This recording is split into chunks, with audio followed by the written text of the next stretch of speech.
going on, Dolphins? It is your boy Dillon, and I'm making a video here for you today. Got a couple things I want to talk about. So, you know, like I said, it's that time of the off season, so I'm just going through, you know, I mean, I've been, you know, hella busy and stuff like that. So it's, you know, part of the reason why I haven't, you know, made my normal, like, you know, every other minute video, right? You know.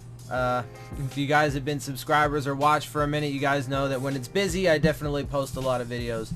But it's been quiet, and I've been busy otherwise in my life, so I haven't, you know, haven't really had a lot to talk about or anything, so I haven't really made a lot of videos. But I do have a couple things because, you know, like I said, I have been keeping up obviously on the news and everything that's going on, and when things develop, when there's interesting conversations or interesting articles and things that I'd like to address, you know, I'm going to bring those to you. So I'm going to go ahead and get into that. You know, some of the stuff that I'm going to talk about today is just, you know, like state of the team, you know, projection, speculation, you know, stuff like that. You know, a little bit of news. There is some news about oh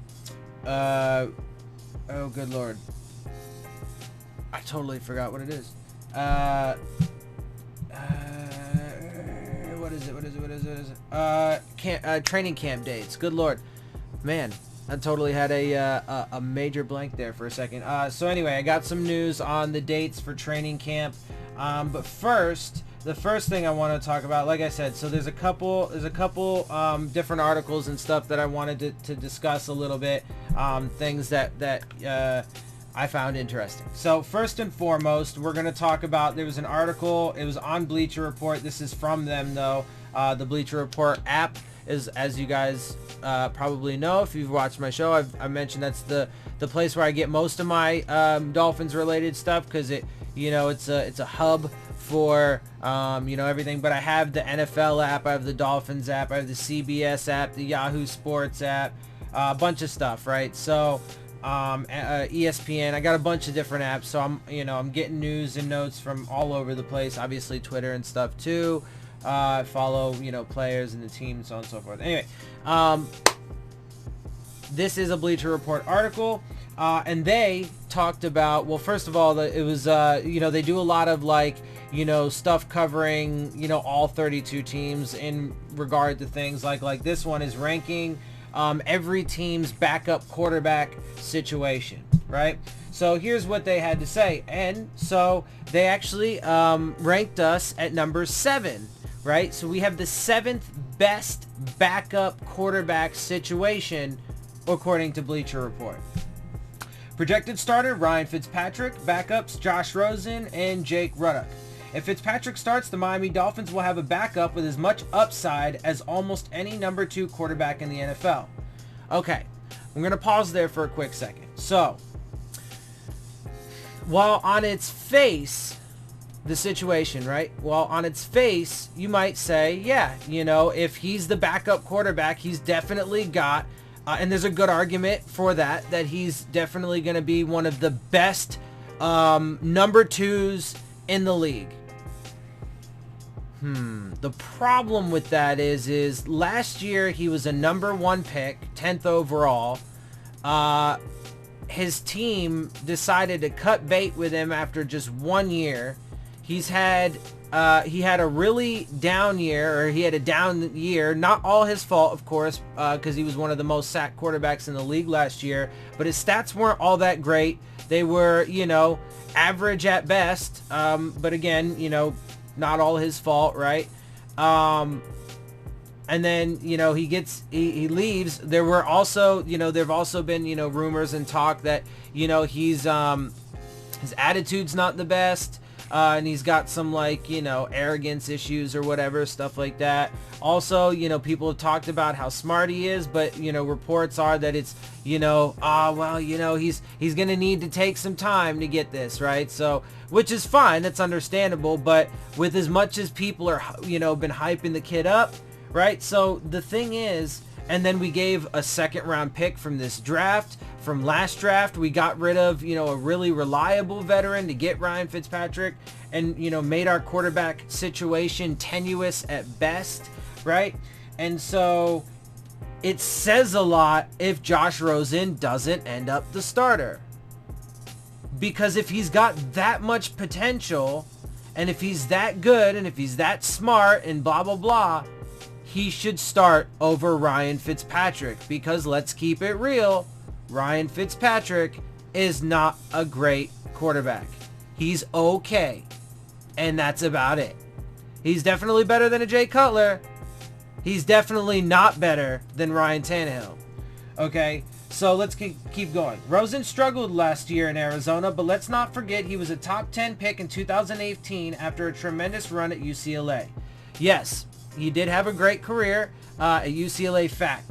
But their framing there is that he was a top 10 pick. Okay. But at this point, he's going into year 2. He's already on his second team. His team that just drafted him last year, right? Because this is context that they're leaving out, and the way that they're framing it is but he's got this high pedigree. But now, if you think about it, the amount of draft capital, the Cardinals did, if I remember correctly, actually move up. Matter of fact, if I remember correctly, they moved up a couple spots ahead of us to pick Josh Rosen before it was our pick. So they spent draft capital last year to go up and get him at number 10. Okay, and then, so they spent whatever draft capital that is. I don't have it offhand, so I don't know.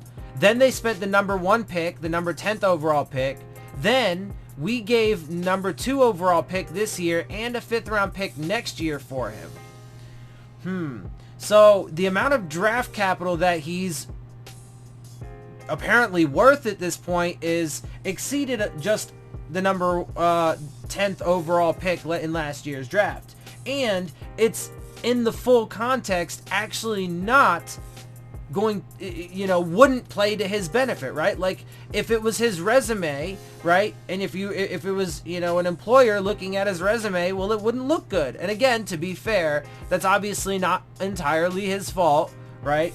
But in that framing, it makes it seem like that's a bonus and a plus for him. And while, again, to be fair, he's still super young, it's only his second year, all these things, he definitely has a lot of potential, a lot of talent, right? All these things, unfortunately, when it's for one, it's misleading. 2, it's leaving out a lot of important, it's misleading because it's leaving out a lot of important context. And 3, more importantly, when you actually have the full context, it actually doesn't bode very well. But let's continue. If he doesn't become even a low-end starter, he'll likely always be at least a top-end backup. And if that's the case, really, guys, that's what we invested all this in for. And then if we end up taking a quarterback high next year in the draft, then him and Ryan Fitzpatrick are going to end up being a waste. And again, that one of the concerns with the situation now, and one of the things that Ryan Fitzpatrick has proven to do a lot in his career, is win just enough that you don't get, I know, teams never say that they're actually tanking, but you win just enough to not get that high pick. So if you want to go up and get that top round, quarterback in the top 5 or whatever, you might have to trade up to get him. It might not be very much, from like maybe pick 7 or 8, up to like 3 or 4 or 5, but you're still then trading away draft capital, not only your first round pick, but additional draft capital that you tried to accrue, right? But then both of them are going to be essentially wastes at that point. And so, especially then if you invest, that much into the guy that you're going to pick. And so if that's all he ends up being, again, and that's not, to say that for certainty, but if that's all he ends up being, then, Dolphins fans, are you really happy with the way we so aggressively, went after him, right? And obviously that's not anywhere near close to being written in stone. So it's up in the air, right? But unfortunately, they're not making his job any easier because they bring in Ryan Fitzpatrick to compete with him, right? And so reasonably, Ryan Fitzpatrick should actually be the front runner in that job. But then you put him behind an offensive line that is going to be, God, God, you know, I can't even say, I mean, again, this is not yet written in stone, but from my perspective, it doesn't look like it's going to be any better than he had last year. So you're not helping the kid out, right? Let's continue. If Rosen starts, he'll be insured by one of the most established and capable backups of this era. Last season in Tampa, Fitzpatrick averaged an NFL high 9.6 yards per pass attempt, while also becoming just the 14th player in league history to post 3 qualified passer ratings of 140 or higher in a single campaign. Okay, pause. So, again, the framing of that makes it sound like he's this stellar dude and he's just like kicking ass, right? But again, to juxtapose, and I know people hate this, but I don't give a shit, right? To juxtapose to Ryan Tannehill has many records, Dolphins franchise records, like number one spot, top of the charts. They just said that he's the 14th player in league history. Oh, fucking great. Congratulations. You're the 4th. He's also been in the league for like 15 years.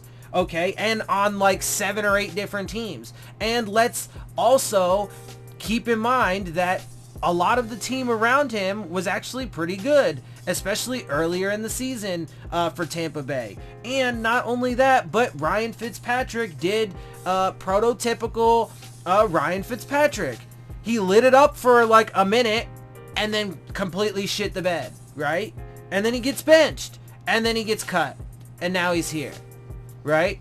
So, but then you put him behind a porous offensive line, which again, not yet in stone, but has a very high potential to be. So it's good. It's telling you, man, as much as I hate to say it, and as much as I hope that they prove me wrong, Dolphins, look, and as much as y'all might want to hate on me for it, I'm telling you, the recipe that they got cooking right now is not going to end up. It's like when you have that like mystery meat casserole shit at fucking, you know, in the school lunch line, right? You just take a whole bunch of random shit because you forgot to make the meal for the next day and you're lazy and you're a piece of shit fucking, you know, bum or whatever. I don't know. I'm speculating. I'm putting a lot of assumptions in there. That's not right. But anyway, point is though, right? Like whatever, maybe you just forgot, maybe you were super busy, whatever, it doesn't matter. You forget to make it, so you're like, fuck man, I ain't got time for this. You know, I'm in a rush. I woke up on the wrong side of the bed. My hair's all messed up, blah, blah, blah. My breath stinks. I forgot to brush my teeth, right? Like, you know, goddamn, I got a hangnail. This shit sucks. And now I got to figure out how I'm going to, you know, prepare lunch. So you just throw a whole mess of shit together, right? Like, not really any rhyme or reason. You're just like, oh man, okay, blah, blah, blah, blah, blah. And then you end up with the mystery meat fucking, you know, souffle loaf thing, fucking whatever that, you know, looks like it came out of Frankenstein's laboratory and it's about to jump off the plate and eat you, right? So, look, man, I'm telling you, this is not going to end up being, I hope I'm wrong. Anyway, Ruddock is a 26-year-old former 6th-round pick with experience in a number 2 role and a small but successful pro sample in both the regular season and the preseason, making him a top-end number 3. Bring it all together, and this is a top 10 backup group. Okay, so aside from all of the concerns that have already been listed, another one is, but what about our starter, for the love of God? This is like, oh yeah, they got the number 7th best backup because they got Josh Rosen. But that's, again, super problematic if he's not going to be the starter, considering everything. And also, that doesn't say very much about our starter.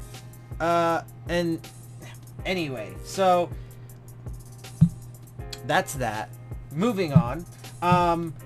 I mean, I don't know, like, it's frustrating. Like, I hate being negative too, and like, so many people be up in the comments and shit being like, dude, you're just too negative and this, that, and the other. And look, I've only been doing this for, it's coming up on a year and a few months now, I think, right? When did I start this? Man, I'd have to go back and look, but I think I started in like training camp, maybe preseason of last year, somewhere in there, I think.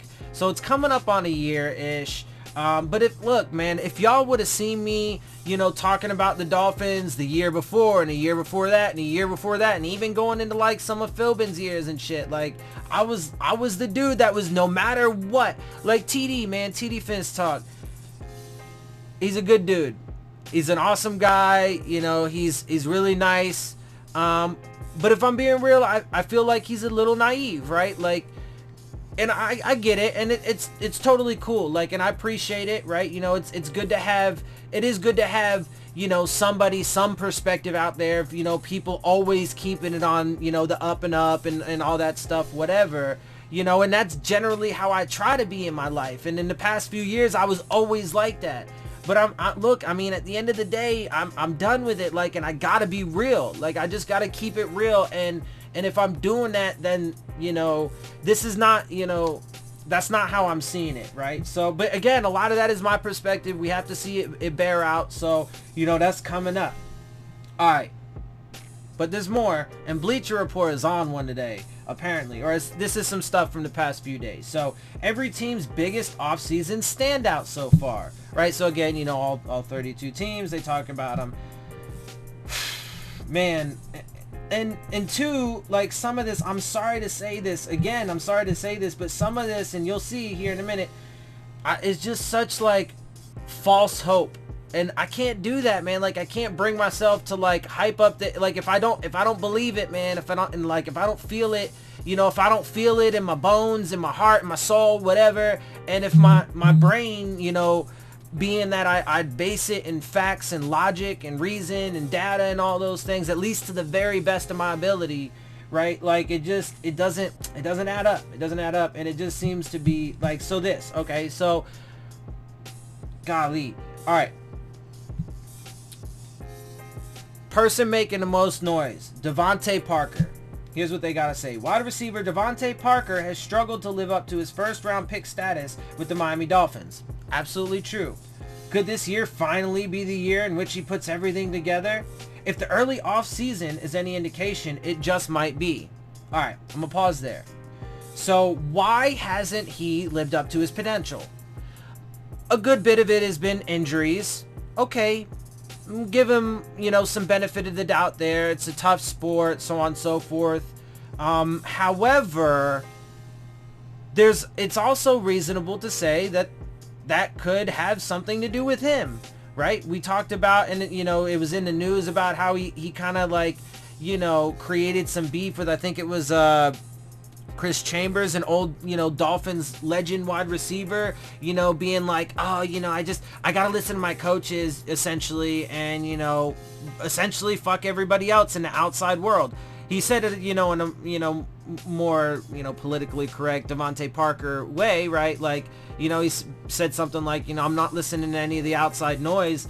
But basically, you know, he threw shade and stuff at whoever it was. I want to say it was Chris Chambers, right? There's been reports that, like, he's not, you know, in it, right? Like, he's not given effort. There's tons, you know, of reports and stuff about that. And, like, we've seen it, right? And so, like, you know, there are reports that, like, you know, he hasn't slept right, you know, he doesn't sleep right, he doesn't eat right, you know, he doesn't train right, you know, these things or whatever. He's shown a reluctance to do things about it. Like, he just doesn't seem like he's got the heart for it, right? So between the injuries and that, look, man, I just don't think, I don't think the kid's got it.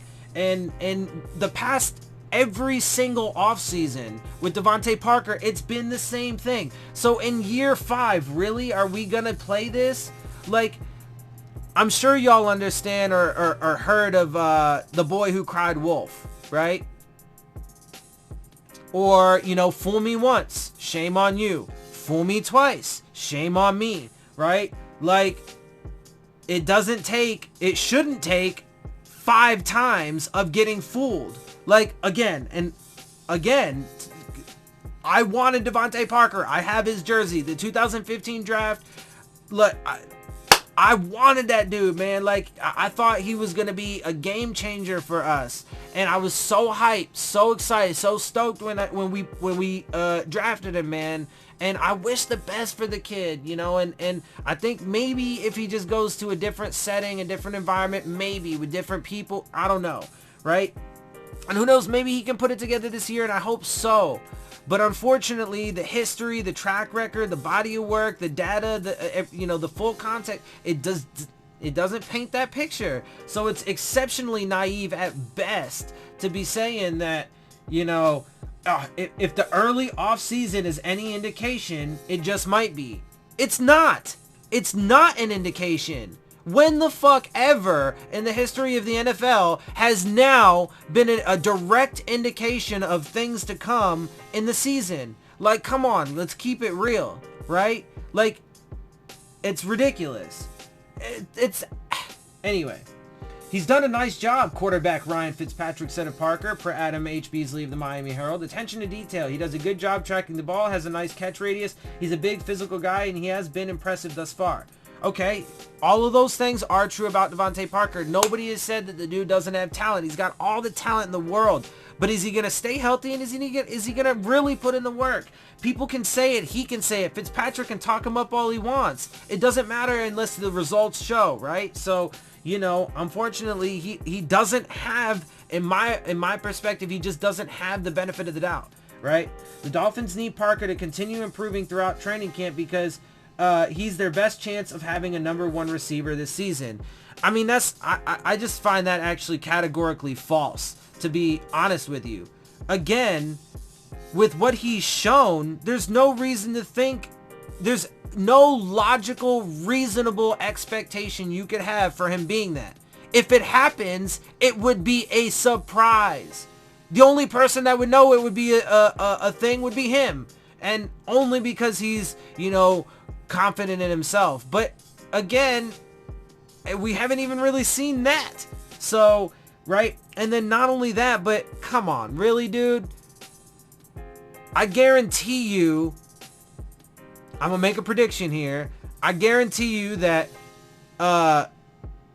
Kenny Stills, Jakeem Grant, Albert Wilson will all have more catches and whatever than him, right? Touchdowns, yards. I mean, if the offense has any success at all, the ball's going to be moving around, right? So, and I almost guarantee you it's not going to be going to Devante Parker, especially considering the fact that Bryce Butler's a bigger guy who, in his short time with us and over the course of his entire career, has shown to be more willing and more, whatever, right? So to work harder and all those things, so on and so forth, to have, the heart for it, all that, right? So to have his mind in the right place. So you got him. Not only that, but Preston Williams is showing out in the offseason as well. And you could use the argument, well, now doesn't really mean anything, Dillon, right? You just said that about Devante Parker, and you'd be right, because it's true. It doesn't mean anything. The difference is it's that kid's first year. Devante Parker's been doing it for 4 years now, going on 5. It's his 5th year, and is disappointed every time. He hasn't. So he has a fresh slate. He has the benefit of the doubt. Devante Parker does not. Anyway. So that's that. Look, guys, like I said, man, I don't mean to, I try not to I really don't want, it to be negative, right? But I got to keep it real with y'all. I really do. I just got to keep it 100 all the way. No bullshit, no BS, no sugarcoating, no flowering, none of that. I just got to keep it totally 100 with y'all. And so that's how it is, man. And like I said, I mean, look, every other podcaster, YouTuber, whatever out there, I mean, in the mainstream media and whatever, beat reporters, all that, you'll get both sides. Most of it tends to be, towards the generalized groupthink of establishment media, and they all seem to play along the same narratives for the most part. But definitely when it comes to the YouTube podcasters and all the podcasters and stuff that I know, they all say, kind of the same stuff. I mean, they have, varying opinions on things, on specific players or what have you, but they're all trying to sell you guys roses. It's going to be, you know, a wonderful season. And look, like I said, man, I love TD. He's wonderful. I love his enthusiasm and his optimism, but he's got to keep it real, man. He's got to keep it real. Like, going in, like, look, man, I hope nobody takes this the wrong way, but like, I thought it was cute, you know, when he was like, last year he was like, yeah, man, we're gonna be going to the Super Bowl, like, bet. And like I said, I love it. I love the confidence. I love the passion, the drive, the you know, all of that. But I mean, come on, Brad, like, let's keep it real. Let's keep it real. Anyway, so to further that, I know a lot of the stuff I'm talking about today is not, you know, painted in a positive connotation, but it's the reality, man. It's the reality. And I present a different perspective than most of the voices out there. So I do hope that you guys appreciate that. And I hope you guys do understand, man. And I'm not trying to be, you know, negative. It's just based, you know, like, there's a lot of things, like I said, certain things, like the fact that based off of history and the body of work and the stats and all of that, Ryan Tannehill is unequivocally better than Ryan Fitzpatrick. Point blank, bottom line, period. There's no debate. Right? A lot of this stuff is my perspective, you know, and, you know, how I see things, you know, panning out and so on and so forth. And I could be totally wrong, and I hope I am. But, you know, they got to prove it. And unfortunately, though, a lot of the data and a lot of the information that is available just doesn't point, for me, in my analysis, my evaluation, my perspective, it doesn't point in the right direction. So this last one I want to talk about is a Dolphins Wire article. Dolphins in AFC East rank last in NFL.com division power rankings. So the AFC East apparently is last in division rankings.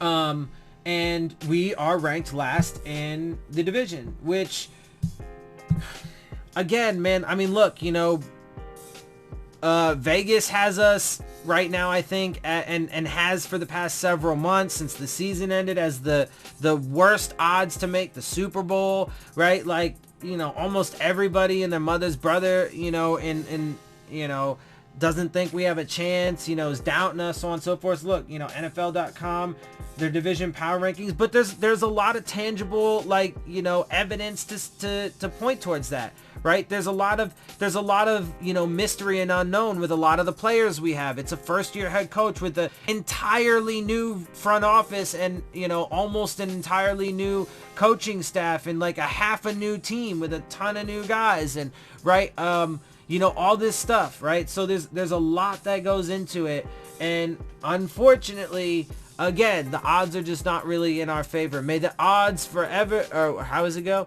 May the odds, y'all know what I'm talking about, right? Hunger Games, the odds, may the odds, I want to say may the odds forever be in your favor, but I know that's not right.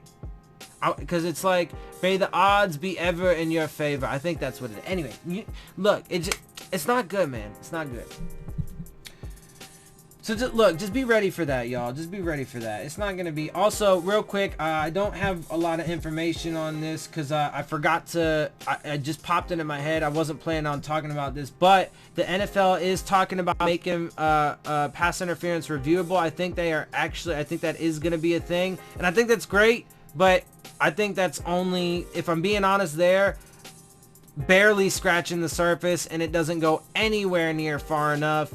And I think really the only reason why the NFL is doing that is just because at the end of the day, they felt like their bottom line, their money, was going to end up being hurt in some way, because there was a ton of backlash from fans, coaches, players, the media. Everybody was shitting on the NFL because of the pass interference bullshit and the way that the NFL officiating has been. Like, people ain't happy about it, right? So they got a lot more that they need to do, TBH. You know, that's my opinion. All right, the final thing I do want to talk about, like I said, is training camp dates. So this is on a more positive note. I'm gonna end it there. So let's see. Let's see. Full list. Adam Schefter posted this out. Miami. They will be at the Baptist Health Training Facility in Davie, Florida.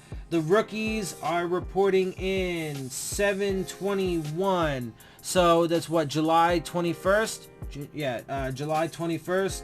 And the veterans then report 3 days later on July 24th. So yeah, man, it is coming rapidly. We're gonna blink and it's gonna be here. And then look, we're gonna get a lot of answers to these questions.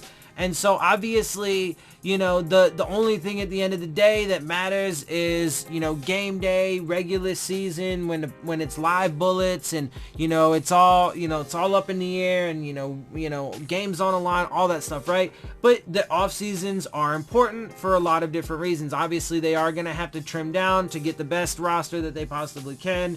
They got to put into practice, get the culture instilled, get the playbook still, down, all these, build chemistry, all these things, right? And so the off season is going to be super important, obviously for all of that. And so it'll be here, and a lot of these questions are going to get,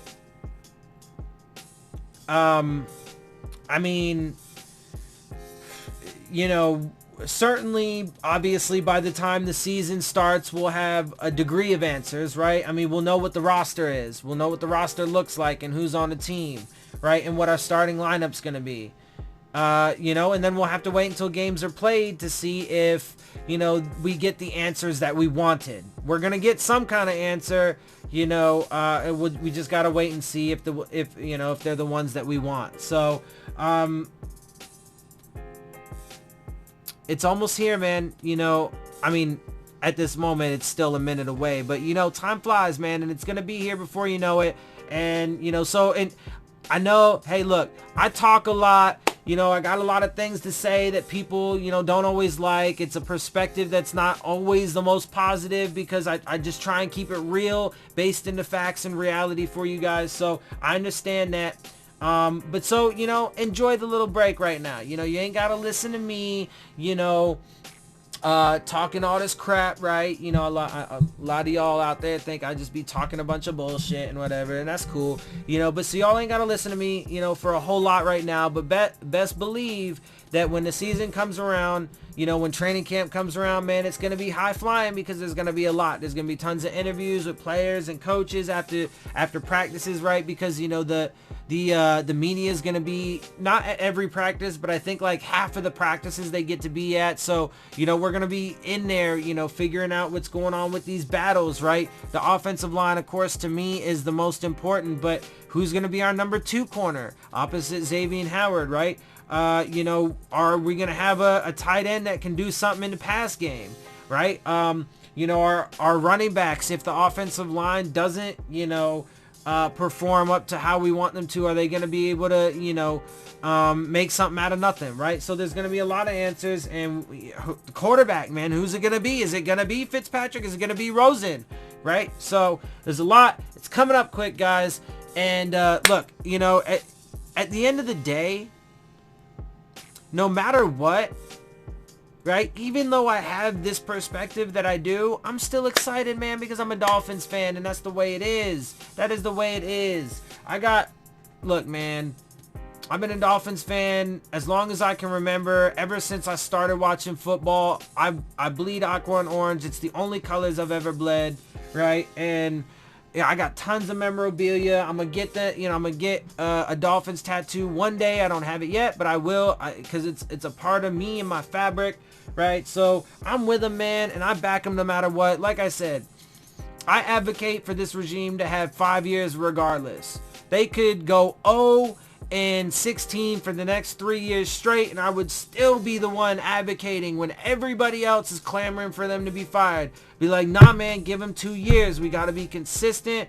Blah, blah, blah. Anyway, look, man, there is... there's definitely some things to be excited about, man. There's definitely a lot of potential. Like I said, I think overall our defense actually has a damn good chance of being something special, and hopefully they will be able to keep us in some games, and then hopefully the offense will be able to exceed my expectations and we'll have a better season than we expect. You know, and then obviously that puts the quarterback situation into murky waters or whatever, you know, into mystery. But whatever, man, we'll cross those bridges when we get there. Let's just hope for the best for this year, and let's keep an honest mind, you know, and that's all I'm saying, right? Let's just keep an honest and open mind. Let's give credit where it's due, but let's be real about it, right? Like, I'm just in general in life, man, I'm just so tired of talking to people and having conversations, man, where, like, you know, we can't, look, we don't have to agree on everything, but damn, man, I'm tired of having conversations where people can't even agree on the facts, man, the facts. Like, again, I hate to bring into politics, but climate change, man, human beings are on the verge. You know, it's a crossroads right now. We are facing an existential threat that could possibly, no joke, man, put us, you know, out of this world, like, for real, like, gone, extinct, not exist anymore, the entirety of the race. We ain't got time to be arguing over what is fact and what isn't. I mean, obviously, it depends on what we're talking about, right? Like, but you know what I'm saying, right? Like, climate change is a damn thing. It's real, right? And so let's just be honest. Let's keep it real, but let's have good conversations, and let's try and find the most productive and efficient way to proceed for the future, so that way everybody benefits, man. That's what I want. Anyway, that's how I'm going to end it. I am going to get up out of here. So, I hope you guys do enjoy my videos, and again, I hope you do enjoy the perspective that I bring to y'all. I'm trying to, you know, I'm going to try and keep it, you know, I definitely am going to try and keep it, you know, a little more light. Like I said, once things get heating up, it's going to get busier again. I'm going to get up in here. I'm going to try and definitely get this thing going, you know, in bigger and better ways for you. I'm still a broke son of a bitch, but I'm grinding, man. You know, life's tough for everybody, and you know, it's no different for me, but you know, I'm keeping my head down. I'm doing what I got to do, and so hopefully I will be able to continue what I've been doing. I hope you guys continue to help me grow, so that way I can do more for y'all, because I want to be able to do, like, you know, interactive things, live videos. I want y'all to be giving me suggestions. I want y'all to be part of the show, right? Maybe, like, we could do I don't know, man, sky's the limit, right? Contests, like giveaways, I don't know, whatever, man. We'll figure it out, but let's figure it out together, alright? Alright, guys, I hope y'all do enjoy my videos. If you do, make sure you hit the subscribe button, make sure you hit the like button, make sure you hit the bell if you want to get the alerts. Leave your questions, comments, and concerns down in the comment section. And as always, make sure you follow me on Twitter at Dillon Tartaro. With that, I'm out. I'm going to see y'all soon. Fins up.